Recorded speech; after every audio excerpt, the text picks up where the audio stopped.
Minsa'y natuwa ang may likha, 7,000 pulo ang ginawa.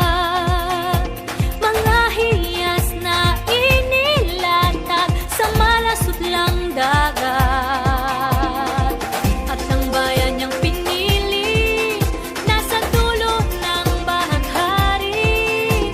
Kaya't 1,000 kulay nangaakit kumakaway. Piliin mo rin ang Pilipinas, kapulo ang kwintas ng tela. What's up mga tambay? So for today's video, nagbabalik kayo yung pogi na vlogger na si Mario! Idol! So ngayon, samahan niyo akong mag-ikot dito sa school para maitanong natin ang mga naipagmamalaki at nagugustuhan ng mga kapwa natin Pinay dito. Tara! Magandang ate! Ano po kayo nyo? Sandalo! Ito lang po, ano Ang mga ko dito sa Pilipinas ay ang underground river ng Puerto Princesa. Napakaganda nito, lalo na kapag nasaksihan mo mismo ang rock formation at ang simoy ng hangin, malamig kapag malamig sa kuweba. Ayun, Puerto Princesa. Talaga nakakahanga yun. Kaya dapat ito mapuntahan ng mga tao mahilig sa mga kalikasan. Poging Straight. Ano pong pangalan nyo? Ako po si Jared. Bakit po? May tanong lang po ako. Ano po yung mga nagugustuhan nyo po dito sa Pilipinas? Talagang gustong-gusto ko ang adobo.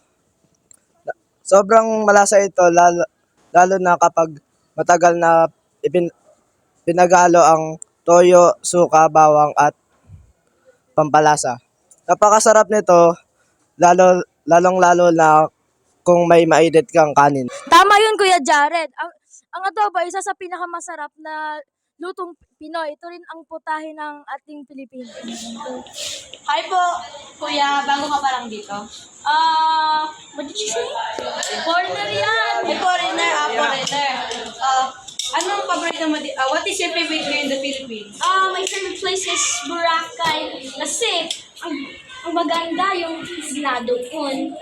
It gives out good experiences and activities there. Hi po ate, anong kinakain mo? Jollibee po. Napakasarap ng Jolly Spaghetti at Chicken Joy nila.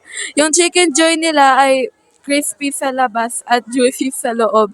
Habang yung Jolly Spaghetti naman ay matamis at saka pinasarap yung panlasa. Ang saya-saya ko kapag kumakain neto.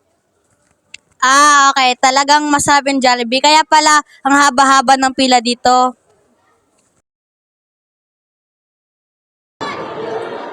So yun nga mga poging tambay, madami nga nagugustuhan at nasasarapan dito ang mga ibang tao, lalo na sa mga pagkain at mga tanawin dito sa Pilipinas. So yun lang po, dito na po tayo magtatapos.